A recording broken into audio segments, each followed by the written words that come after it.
Subhanalloh, jigarlar, iltimos mana shu videoni oxirigacha ko'ringlar va maksimalni tarqatishga harakat qilinglar. Chunki bu video like bosishga ham, komment yozishga ham, butun dunyoga tarqatishga ham arziydigan video bo'ladi. Videoni ko'ringlar, men sizlarga keyin tushuntirib beraman. Противник, так сказать, распознал наше место и ударил сегодня ночью. Сейчас ищем автоматы, раскопали.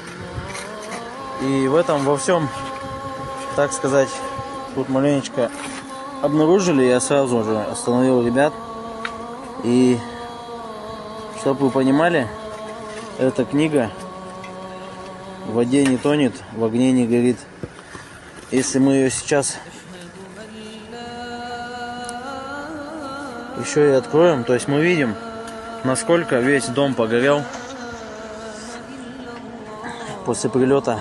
И если мы откроем, то мы увидим все читаемое. Вот.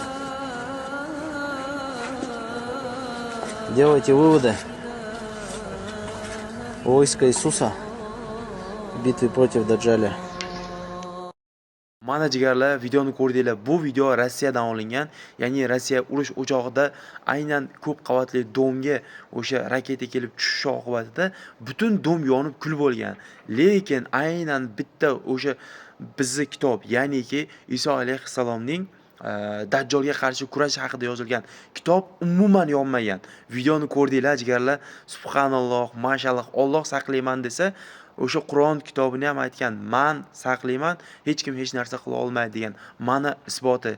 Inshaalloh biz bu videoni ko'rib juda ham faxrlandik. Ya'niki bu videoni rus inson olyapti va u ham bu Allohning mo'jizasidan hayratda. Shuning uchun biz ham bu videoni tarqataylik, hamma ko'rsin, bizning dinimiz qanday kuch-qudratga egaligini hamma, butun dunyo bilsin jigarlar. Like qarsa, videoga like bosib, hammaga tarqatib qo'yinglar jigarlar. Assalomu alaykum, musofirda yurgan aka singillar. Sizlarga o'z xizmatlarimizni taklif qilamiz.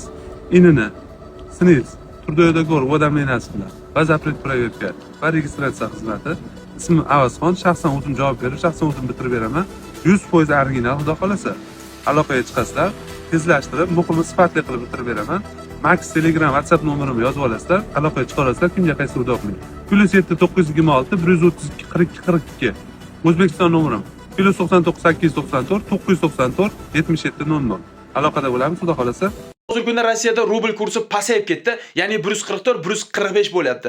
Endi bu vaziyatda Zuhriddin qanday yechim topsak bo'ladi deganlar uchun zo'r yechim topib qo'ydim. Buning uchun shunchaki kommentariyada silka orqali o'zingizga Play Market yoki App Storedan yubor ilovasini o'rnatib olsangiz, любой moment sizga yordam beradi. Ya'niki eng baland kurslarda mana shu yubor ilovasi hozirgi kunda barcha platformalardan eng yuqori kurslarni jo'natib, odamlarga manzur kelyapti. Shuning uchun eng yaxshi tanlov sizlarga taklif qilyapman jigarlar. Sizlar ham tezda kommentariyadagi birinchi silka orqali yubor ilovasini o'zingizga o'rnatinglar va qulay kurslarda va baland kurslarda uyga pulni shaqalatib jo'nataverasizlar. Mana sizlarga yechim jigarlar. Uydagilaringiz naqd pul olishi uchun siz ham naqd pul yuborishingiz shart emas. Shuni bilarmidingiz? Uydan chiqmagan holatda Yubor mobil ilovasini yuklab oling va yaqinlaringizga AQSh dollaridan naqd pul o'tkazmalarini amalga oshiring. Sizning kartangizdan rubl yechib olinadi. Uydagilaringizga esa AQSh dollaridan naqd pul bo'lib boradi.